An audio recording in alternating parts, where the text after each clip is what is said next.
তো নবীর জামানা সম্মিলিত বাহিনী এসে যখন হাজির হল, অবস্থাটা বড় করুণ ছিল, কারণ সবাই এক হয়ে গেছে। ইসলাম রে এবার পৃথিবী থেকে উৎখাত করেই ছাড়বে, সময় বড় কম, বিশাল কাজ করতে হবে। কারণ গর্ত যদি খোঁড়া শেষ না হয়, এর আগে যদি এসে হাজির হয়ে যায় তছনছ করে ফেলবে। তো দিন তো সবসময় একরকম যায় না। আমির হেফাজত আল্লামা মুহিবুল্লাহ বাবুল দামাত বারাকাতুহু এর সভাপতিত্বে উপস্থিত সাক্ষী ইসলামী দলের ঐক্যবদ্ধভাবে পথ চলার বিষয়ে ঐক্যমত পোষণ করেছেন। সামনের অল্প দিনের মধ্যেই ঐক্যের প্রক্রিয়া ফর্মুলা নির্ধারণ। জামাত ইসলামীকে ঠেকানোর জন্য ঐক্যবদ্ধ হয়ে থাকে, তাহলে আপনি লিখে রাখেন তাদের এই ঐক্যের মধ্যে আল্লাহ কোনো বারাকা দিবেন না, শেষ পর্যন্ত তারা ব্যর্থ হবেন। এটা ইসলাম কায়েমের ঐক্য না। দেখলাম 7 দলীয় জোটের ঐক্য করতেছে। এটা আগে দল হইলো, দল হইলে তো কুফরি করলো। ঐক্যবদ্ধ হয়েছে না, দেখবেন ঐক্যবদ্ধ হইয়া হিজবুত তওহীদের বিরুদ্ধে ফতোয়া দিব, মিছিল জামাতের বিরুদ্ধে মিছিল করব। এগুলা ভিতরে ভিতরে খেলা চলতেছে। আসসালামু আলাইকুম ওয়া রাহমাতুল্লাহি ওয়া বারাকাতুহু। প্রিয় দর্শক, কওমিরা 7 দল মিলিয়ে জোটবদ্ধ হয়ে তারা একটি দল গঠন করেছেন। কওমির 7 দল নতুন জোট নিয়ে আলেম ওলামাদের বক্তব্য কি মন্তব্য কি, এই বিষয়টি নিয়ে বাংলাদেশের আলেম ওলামাদের বক্তব্য কি মন্তব্য কি, চলুন আমরা জেনে আসি। আজকে আমাদের বিশেষজ্ঞ প্যানেলে মুফতি আলী হাসান উসামা সহ বিজ্ঞ 4 জন আলেম রয়েছেন। এই 4 জন বিজ্ঞ আলেমের কাছ থেকে আমরা জেনে আসি। চলুন আমরা একে একে তাদের বক্তব্যগুলি শুনে আসি। আমরা শুরুতেই মুফতি ফখরুদ্দিন সাহেবের বক্তব্যটি শুনে আসি। আর জামাত ইসলামীকে ঠেকানোর জন্য ঐক্যবদ্ধ হয়ে থাকে, তাহলে আপনি লিখে রাখেন তাদের এই ঐক্যের মধ্যে আল্লাহ কোনো বারাকা দিবেন না, এবং শেষ পর্যন্ত তারা ব্যর্থ হবেন। হেফাজতে ইসলামের আমির সাহেবের আহ্বানে বাংলাদেশের 60টি ইসলামিক দল ঐক্যবদ্ধ হয়ে কাজ করার ঘোষণা দিয়েছেন। এটাকে মোবারকবাদ জানাই। তাদের নেতৃত্বে দেশে যদি ইসলাম প্রতিষ্ঠিত হয়, সবচাইতে খুশি হব আমরা। আরো সুন্দর হতো তারা 60টি দল বিলুপ্ত হয়ে গিয়ে যদি একটা দল বানাতেন। তারা দেওবন্দিয়াত বলেন, তো তাদের মধ্যে এতগুলো দল কেন থাকলো? তার মানে তাদের মনের মিল এখনো হয়নি। তারপরেও যেহেতু তারা ঐক্যবদ্ধ হয়েছেন, যদি এখানে এখলাস থাকে তাহলে আল্লাহ বরকত দিবেন। কিন্তু হেফাজতে ইসলামের আমির সাহেবের এখলাস আছে কিনা?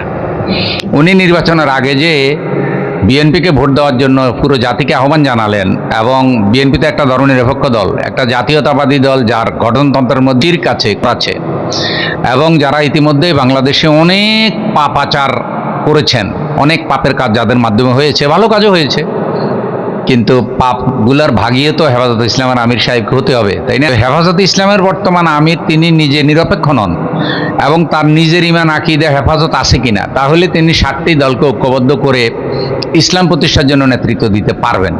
কিন্তু যদি তার নিয়তের মধ্যেই বেজাল থাকে, এবং জামাত ইসলামী এখন যে বিরোধী দলে আছে 11 দলীয় জোট, মাওলানা মামুনুল হক সাহেব, এনসিপি সহ আরো যারা আছেন, এই জোটটি যেন বিরোধী দল হিসাবেও সফল হতে না পারে, এই ভারতীয় একটা এজেন্ডা আছে। আর এটাই মূল টার্গেট, যে কোনোভাবেই কোনো ইসলামিক দল যেন ভবিষ্যতে বাংলাদেশের ক্ষমতায় যেতে না পারে। শুধু জামাত না, ভারত এই দেশে ইসলামপন্থীদের মধ্যে অনৈক্য সৃষ্টি করার জন্য যুগে যুগে ভারতের একটা বড় মাদ্রাসা, সেখান থেকে আকাবেরদেরকে ব্যবহার করেছে। বাংলাদেশেও এরকম বড় বড় কিছু আকাবেরকে তারা দূর থেকে রয়ের মাধ্যমে কন্ট্রোল করে এবং ব্যবহার করে।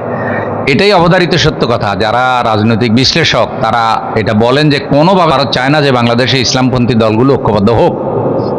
তো বাংলাদেশে ইসলামপন্থী দলগুলো ঐক্যবদ্ধ হলে দেশে তো ইসলামের বিজয় ঠেকানো যাবে না।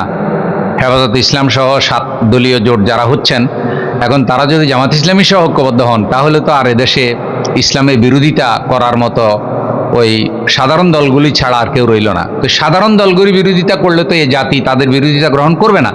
দেখেন, আমি বেশিরভাগ বড় বড় বুজুর্গদেরকে দেখেছি, তারা অনেকটা সহজ সরল হয়, তারা রাজনৈতিকভাবে দূরদর্শী হয় না। ফলে তাদেরকে ব্যবহার করা ইসলামপন্থীদের বিরুদ্ধে, বা ইসলাম যেন রাষ্ট্রীয় ক্ষমতায় যেতে না পারে, ইসলামী শাসনতন্ত্র যেন প্রতিষ্ঠিত হতে না পারে, এই ব্যাপারে তাদেরকে ব্যবহার করা সহজ হয়, কারণ তারা রাজনৈতিক দিক থেকে অতটা পরিপক্ক নয়।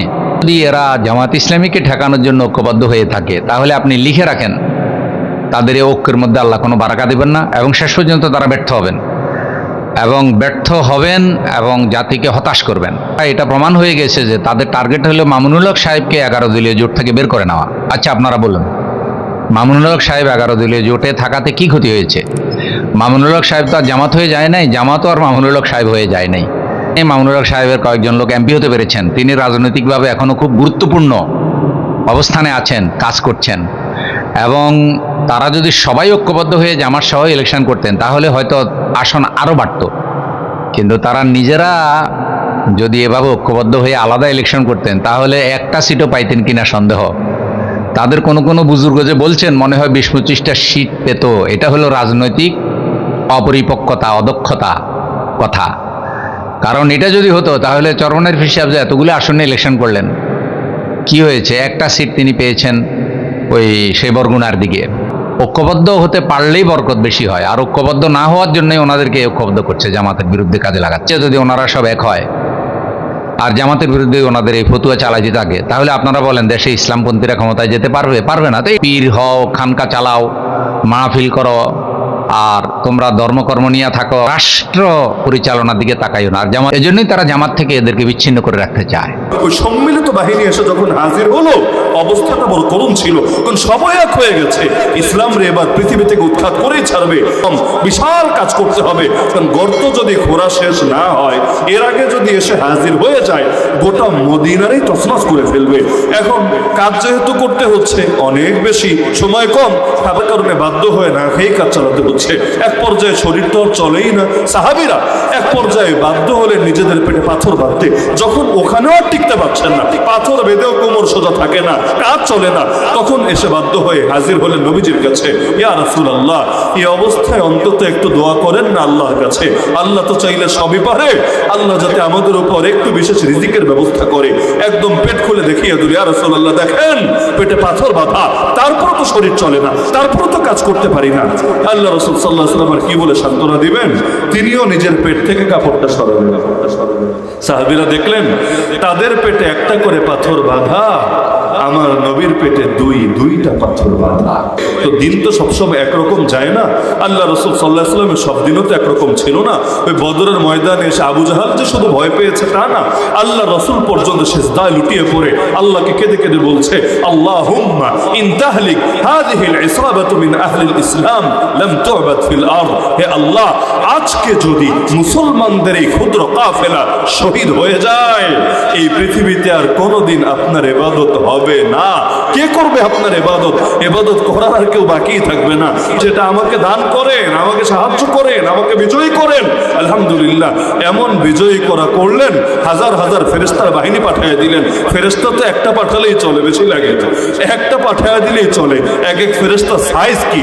এক জিবরিল আমিনের একারই ডানা আছে 600টা, এর মধ্যে একটা ডানাই যদি খুলে দেন, আসমান আর জমিনে 1 ইঞ্চি ফাঁকা জায়গা থাকে না। ওই এক ডানার কোনা দিয়ে যদি আবু জাহালের কানপট্টিতে একটা লাগায় দেন, আবু লাহাবরে ধরে একটা ঠাস করে আসার মেরে দেন, উতবা সাইবারে একটা বাড়ি লাগায় দেন, আর তো করা লাগে না। ওনার এক ডানার কোনা দিয়েই খেল খতম হয়ে। যে ফেরেশতা তো যোদ্ধা না, যুদ্ধ ঠিকভাবে করতে পারবে কিনা? আমি আল্লাহ নিজে ওদেরকে ট্রেনিং দিয়ে পাঠিয়েছি। কোরআনে আয়াত আছে, আমি আল্লাহ নিজে ট্রেনিং দিয়ে পাঠিয়েছি, ওদেরকে বলেছি, আরে ফেরেশতারা দুনিয়া যাচ্ছ, এই বদরের ময়দানে গিয়ে যেই কাফের গুলোকে তোমরা মারতে চাও সেগুলোর গর্দানে আঘাত করবা, আর যেগুলোকে আহত করতে চাও এগুলোর জয়েন্টে জয়েন্টে পিটাবা। এই শিক্ষা দিচ্ছেন কে? আল্লাহ। কাদেরকে? ফেরেশতাদেরকে। তারা কোরআনের আয়াত নাকি আবার আমার কথা? আয়াত। বদরের আলোচনা প্রসঙ্গে আমার আল্লাহ নিজে বলেছেন এই কথা, যেটা আমার কোনো কথা না। তো যেই কথা আল্লাহ বলেন ওই আয়াতের অনুবাদ বিকৃত করাও তো আমাদের পক্ষে সম্ভব না। তাহলে কি বুঝলেন? বান্দার ঈমান যদি অটল থাকে, দৃঢ় থাকে। নবী যদি চিন্তা করতেন বদরের ময়দানে সাহাবী মরলে সাহাবী তৈরি হবে, নবী মরলে ইসলামের কি হবে? স্বাভাবিক কথা তো এটা। নবী শহীদ হওয়া সম্ভব নাকি অসম্ভব? ইতিহাসে বহুত নবী শহীদ হন নাই। মক্কায় এক সাহাবী এসে বলছে, ইয়া রাসূলুল্লাহ একটু দোয়া করেন না আল্লাহর কাছে, আর কত মাইর খাবো, একটু দোয়া করেন। নবী বলেন, আরে বেটা, এত সহজেই এত দুর্বলতা চলে আসলো মনের ভেতরে। অতীতে এমন নবীও বিগত হয়েছেন যাদের মাথার উপর করাত রেখে শরীরটাকে 2 টুকরা করে ফেলা হয়েছে, এমন নবীও বিগত হয়েছেন। তো কি পরিমাণ মহব্বত থাকলে, কি পরিমাণ ভালোবাসা থাকলে বারবার শহীদ হওয়ার দোয়া করে আল্লাহর কাছে। কারণ শাহাদাত তো সেই মধুর নাম। মানুষ জান্নাতে যদি একবার চলে যায়, দ্বিতীয়বার ভুলেও দুনিয়ায় ফিরতে চাইবে না। সাহাবীরা যখন শহীদ হতেন হাসতে হাসতে এটাকে উপভোগ করতেন। ওয়াম্মা সাগায়ের, নবীদের ক্ষেত্রে সগীরা গুদা ফায়াজুজু আমদান ইনদাল জুমহুর, জুমহুরে আহলে সুন্নাহর কাছে ইচ্ছাকৃত হতে পারে। এটা কিন্তু ইমাম তাফতাজানির মত, উনি 3 নম্বর 4 নম্বর তালিকে, উনি আমাদের বাংলাদেশের ওলামায়ে দেওবন্দের সন্তান, উনি তালিকে বলেছেন প্রথম মতটা যে অনিচ্ছাকৃত কবিরা গুনাহ হতে পারে, এটা এই মতকে ভুল বলেন না, বলছেন ওয়া আন্নাল মুখতার খেলাফু, তবে আমাদের কাছে পছন্দনীয় কথা হলো বিপরীতটা, কিন্তু ভুল বলে নাই।